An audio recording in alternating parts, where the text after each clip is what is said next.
Excerpt from a local newspaper. Ominous unknown killer is still at large. After weeks of unexplained murders, the ominous unknown killer is still on the rise. After little evidence has been found, a young boy states that he survived one of the killer's attacks and bravely tells his story. "I had a bad dream and I woke up in the middle of the night," says the boy.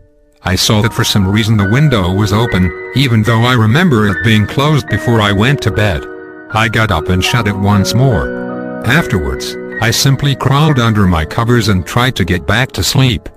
That's when I had a strange feeling, like someone was watching me.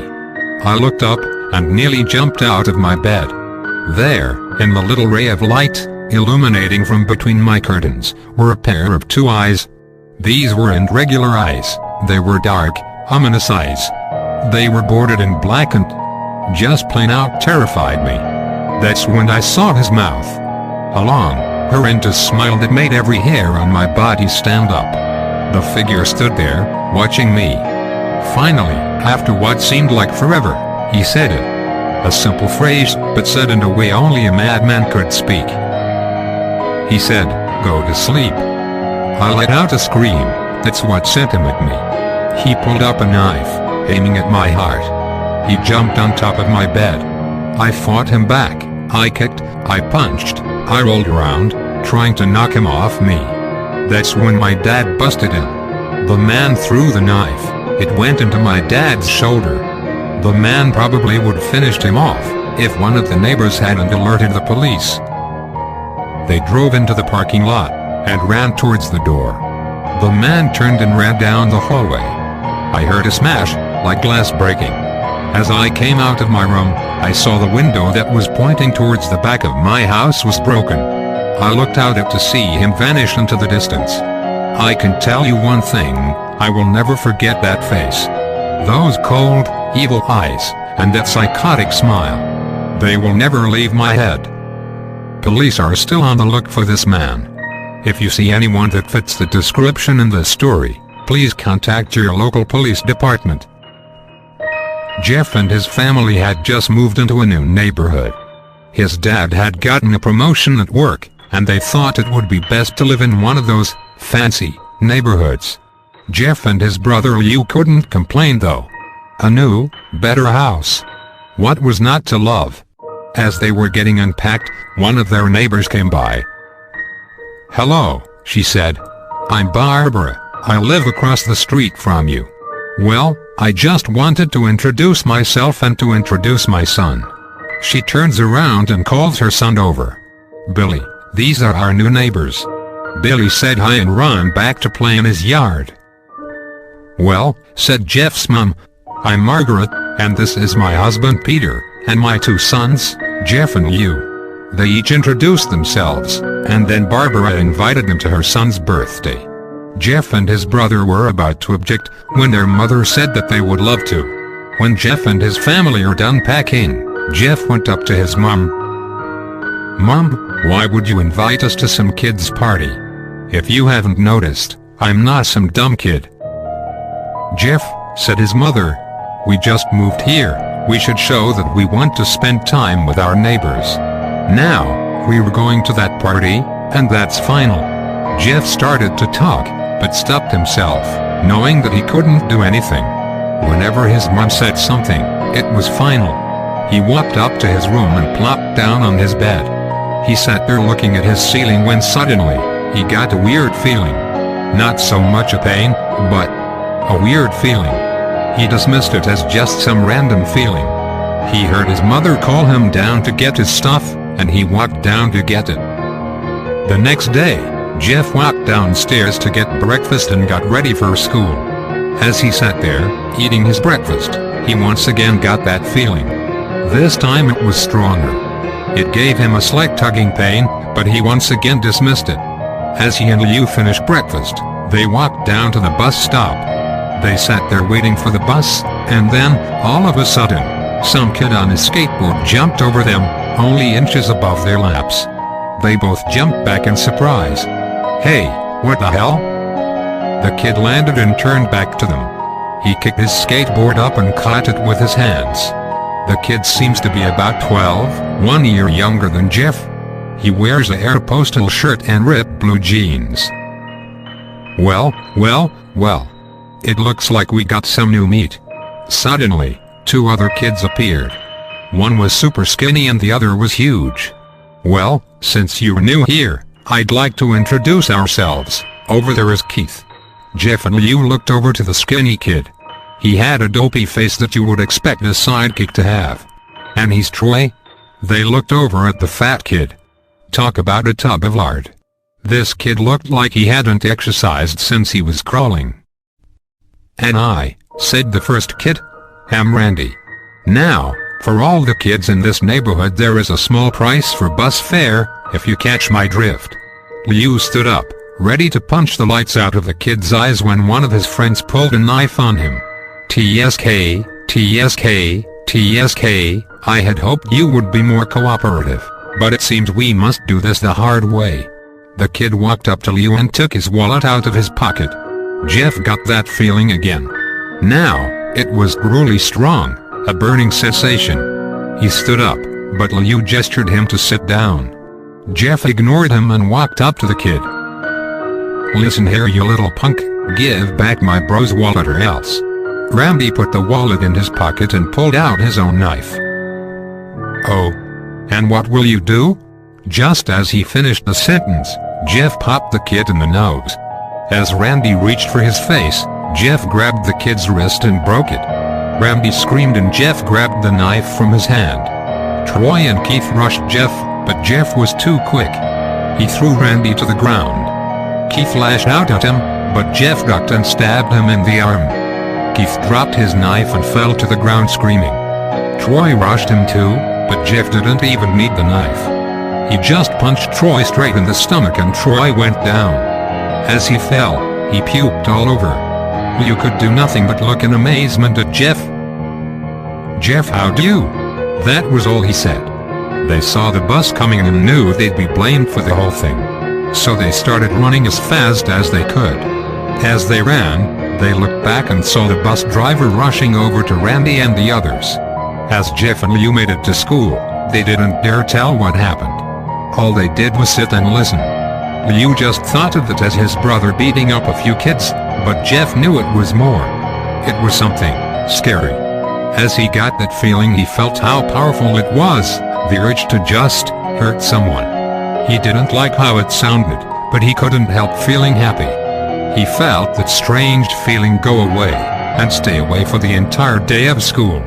Even as he walked home due to the whole thing near the bus stop, and how now he probably wouldn't be taking the bus anymore, he felt happy.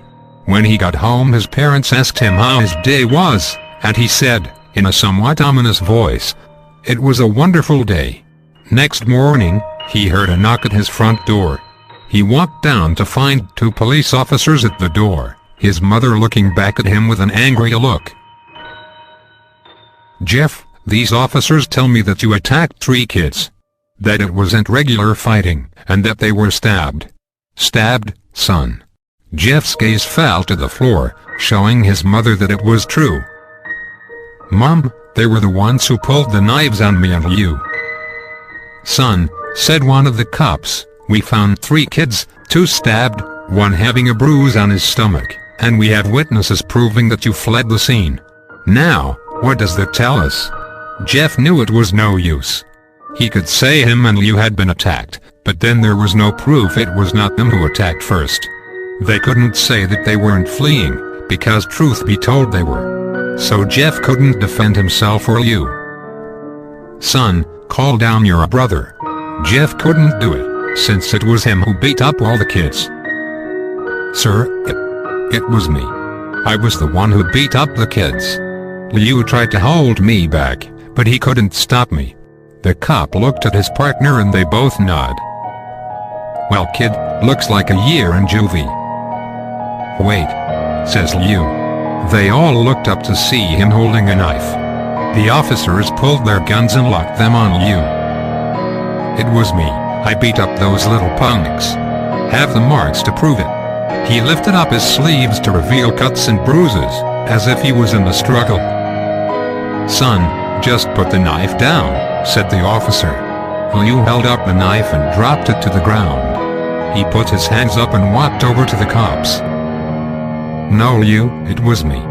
I did it." Jeff had tears running down his face. "Huh? Poor bro. Trying to take the blame for what I did.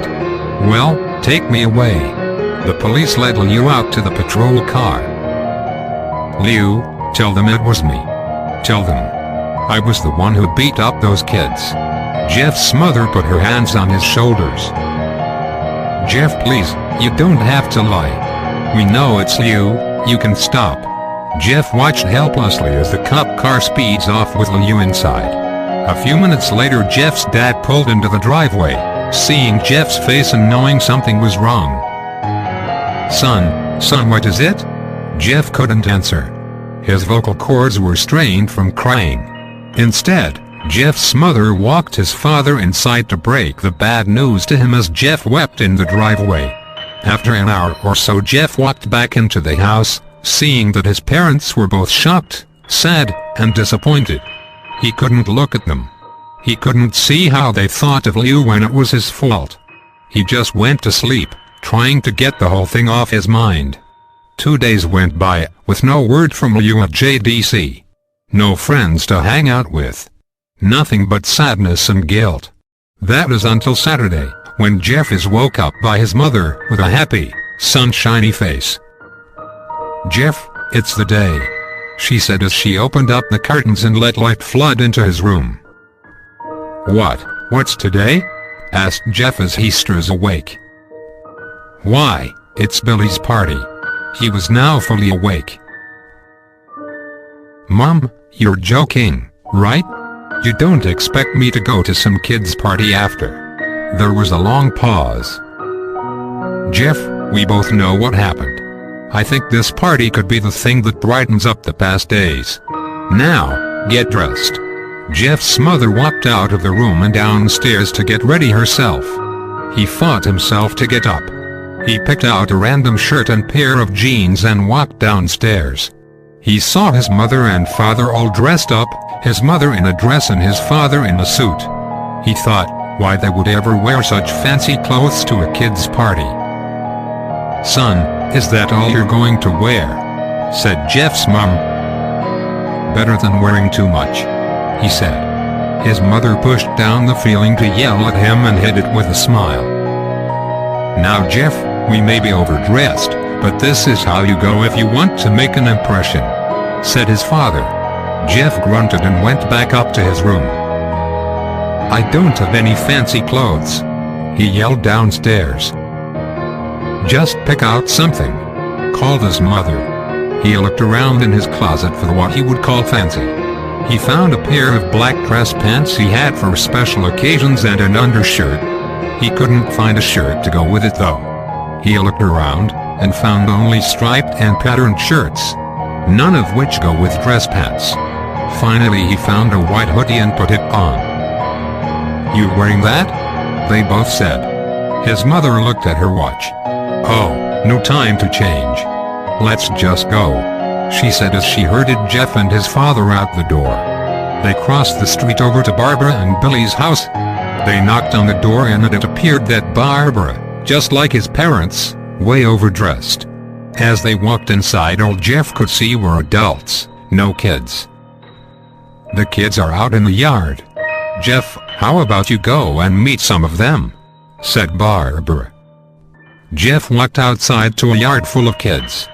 They were running around in weird cowboy costumes and shooting each other with plastic guns. He might as well be standing in a Toys R Us. Suddenly a kid came up to him and handed him a toy gun and hat. "Hey, wanna play?" he said. "Ah, no kid. I'm way too old for this stuff." The kid looked at him with that weird puppy dog face. "Please?" said the kid. "Fine," said Jeff. He put on the hat and started to pretend shoot at the kids. At first he thought it was totally ridiculous, but then he started to actually have fun. It might not have been super cool, but it was the first time he had done something that took his mind off of Liu. So he played with the kids for a while, until he heard a noise. a weird rolling noise. Then it hit him. Randy, Troy, and Keith all jumped over the fence on their skateboards. Jeff dropped the fake gun and ripped off the hat. Randy looked at Jeff with a burning hatred. "Hello, Jeff, is it?" he said. "We have some unfinished business." Jeff saw his bruised nose. "I think we're even. I beat the crap out of you, and you get my brother sent to JDC." Randy got an angry look in his eyes. "Oh no, I don't go for even, I go for winning. You may have kicked our asses that one day, but not today." As he said that, Randy rushed at Jeff. They both fell to the ground. Randy punched Jeff in the nose, and Jeff grabbed him by the ears and headbutted him. Jeff pushed Randy off of him and both rose to their feet. Kids were screaming and parents were running out of the house. Troy and Keith both pulled guns out of their pockets. "No one interrupts or guts will fly," they said. Randy pulled a knife on Jeff and stabbed it into his shoulder. Jeff screamed and fell to his knees. Randy started kicking him in the face. After 3 kicks, Jeff grabs his foot and twists it, causing Randy to fall to the ground. Jeff stood up and walked towards the back door. Troy grabbed him. "Need some help?" He picks Jeff up by the back of the collar and throws him through the patio door.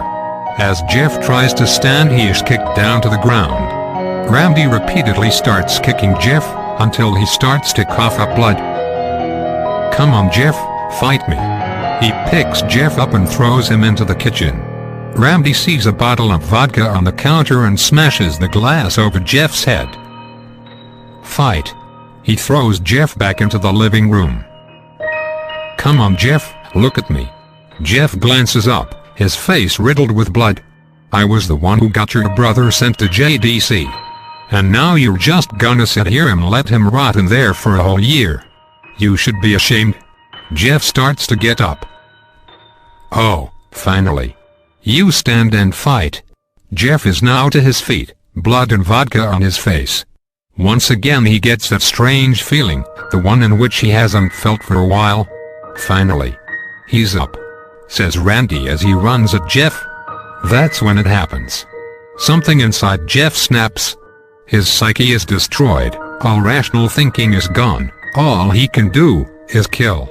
He grabs Randy and pile drives him to the ground. He gets on top of him and punches him straight in the heart. The punch causes Randy's heart to stop.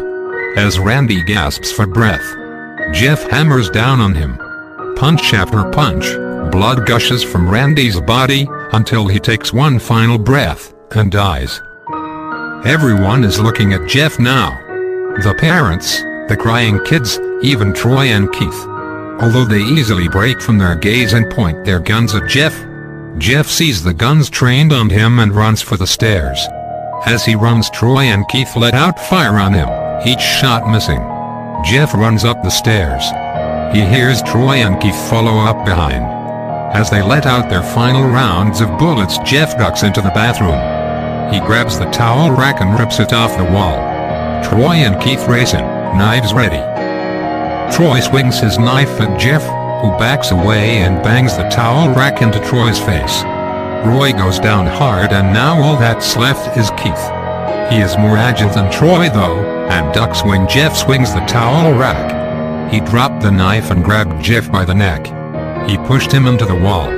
A thing of bleach fell down on top of him from the top shelf. It burnt both of them and they both started to scream. Jeff wiped his eyes as best as he could. He pulled back the towel rack and swung it straight into Keith's head. As he lay there, bleeding to death, he let out an ominous smile. "What's so funny?" asked Jeff. Keith pulled out a lighter and switched it on. "What's funny," he said, "is that you're covered in bleach and alcohol."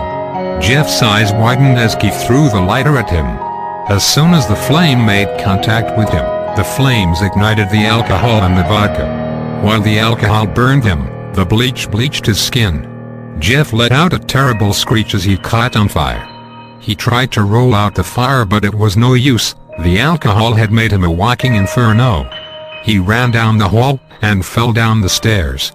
Everybody started screaming as they saw Jeff, now a man on fire, drop to the ground, nearly dead.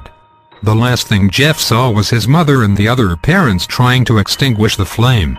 That's when he passed out. When Jeff woke, he had a cast wrapped around his face.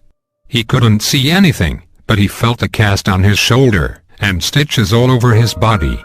He tried to stand up, but he realized that there was some tube in his arm, and when he tried to get up it fell out, and a nurse rushed in. "I don't think you can get out of bed just yet," she said as she put him back in his bed and reinserted the tube. Jeff sat there, with no vision, no idea of what his surroundings were. Finally, after hours, he heard his mother. "Honey, are you okay?" she asked. Jeff couldn't answer though, his face was covered, and he was unable to speak. "Oh honey, I have great news.